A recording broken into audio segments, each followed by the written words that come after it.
Bandung mengalami berbagai permasalahan dalam memberikan layanan kepada masyarakat. Masalah utama yang terjadi meliputi birokrasi yang lambat, praktik pungutan liar, rendahnya kompetensi dan motivasi pegawai, budaya organisasi yang buruk, sistem yang tidak efektif. Masalah-masalah ini menyebabkan ketidakpuasan masyarakat terhadap pelayanan publik serta menurunkan kepercayaan terhadap instansi pemerintah. Dampak utama yang terlihat adalah meningkatnya keluhan masyarakat terhadap pelayanan yang lambat, tidak transparan, dan tidak ramah. Banyak warga merasa dipersulit dalam mengurus dokumen kependudukan karena prosedur yang berbelit serta adanya permintaan biaya tambahan yang tidak resmi. Pegawai pun tampak kurang profesional, seringkali tidak memahami alur kerja, dan tidak responsif terhadap keluhan publik. Selain itu, budaya kerja yang buruk dapat memperparah situasi. Tidak adanya semangat kolaborasi, rendahnya tanggung jawab individu, serta minimnya upaya perbaikan sistem yang menyebabkan pelayanan menjadi stagnan. Sistem antrian manual dan proses administrasi yang tidak terintegrasi mengakibatkan antrian panjang, tumpukan berkas, hingga kesalahan data. Pimpinan yang tidak memiliki visi pembaruan membuat organisasi berjalan tanpa arah yang jelas. Tidak ada dorongan inovasi seperti digitalisasi layanan atau peningkatan kapasitas SDM.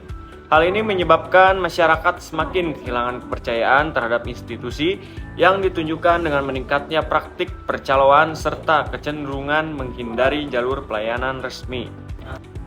Keseluruhan, situasi ini menunjukkan krisis kepercayaan publik dan perlunya reformasi menyeluruh dalam aspek struktur, kultur, dan juga kepemimpinan organisasi. Dalam konsultasi ini, Diksukcapil menghadirkan konsultan untuk memperbaiki permasalahannya. Melihat kondisi yang mengkhawatirkan ini, Diksukcapil Kota Bandung memutuskan untuk melakukan self-assessment secara menyeluruh dengan pendampingan dari konsultan independen. Langkah ini bertujuan untuk mengidentifikasi akar masalah secara objektif dan menyusun strategi perbaikan yang terukur. Dalam proses konsultasi tersebut dilakukan pemerataan terhadap struktur organisasi, budaya kerja, sistem pelayanan, serta kompetensi individu melalui wawancara, survei internal, dan observasi langsung. Self-assessment menunjukkan bahwa lemahnya sistem intensif, tidak adanya standar operasional prosedur atau SOP yang diterapkan secara konsisten, serta kurangnya pelatihan dan pengembangan SDM menjadi faktor utama penghambat pelayanan prima. Tujuan utama dari konsultasi ini adalah untuk mengidentifikasi akar permasalahan secara sistematis dan menyusun strategi perubahan organisasi secara komprehensif. Dalam pelaksanaannya, pendekatan yang digunakan merujuk pada Burke-Lewin Model of Organization, Performance and Change 1992.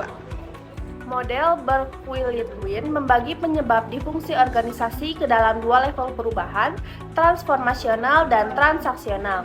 Perubahan transformasional mencukupi faktor-faktor mendasar seperti lingkungan eksternal, misi, strategi budaya organisasi, kepemimpinan, serta motivasi individu dan organisasi. Perubahan ini bersifat strategis dan mempengaruhi keseluruhan arah organisasi. Sementara itu, perubahan transaksional bersifat operasional dan mencakup seluruh organisasi, sistem manajemen, serta proses kerja sehari-hari. Model ini membantu mengidentifikasi area yang perlu diintervensi untuk mencukupi perubahan organisasi yang efektif. Berdasarkan hasil asesmen, ditemukan bahwa permasalahan utama berada pada elemen transformasional, yaitu yang pertama adalah external environment, ketidakadaptifan terhadap tuntunan masyarakat.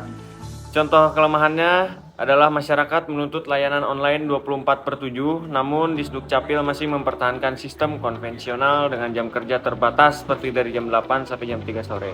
Lalu yang kedua ada leadership, kepemimpinan, lemah dan tidak visioner. Contohnya adalah tidak ada inisiatif benchmarking ke Disdukcapil daerah lain yang sudah maju dalam pelayanan digital. Lalu yang terakhir ada organizational culture, budaya kerja yang apatis, pegawai bersikap yang penting hadir tanpa mempedulikan kualitas output pekerjaan.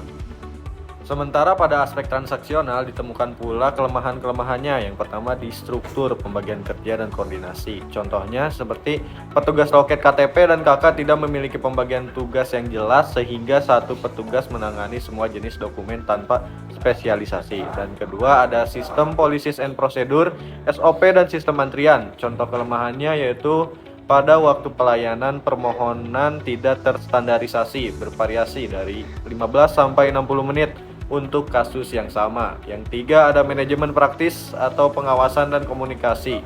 Contoh kelemahannya yaitu masalah komplain masyarakat tidak dikomunikasikan dengan baik dari level bawah ke pimpinan. Dan yang terakhir, yang keempat, ada work unit climate and motivation, iklim kerja dan motivasi. Contohnya seperti petugas loket terlihat lesu dan tidak ramah karena beban kerja tinggi tanpa kompensasi yang memadai.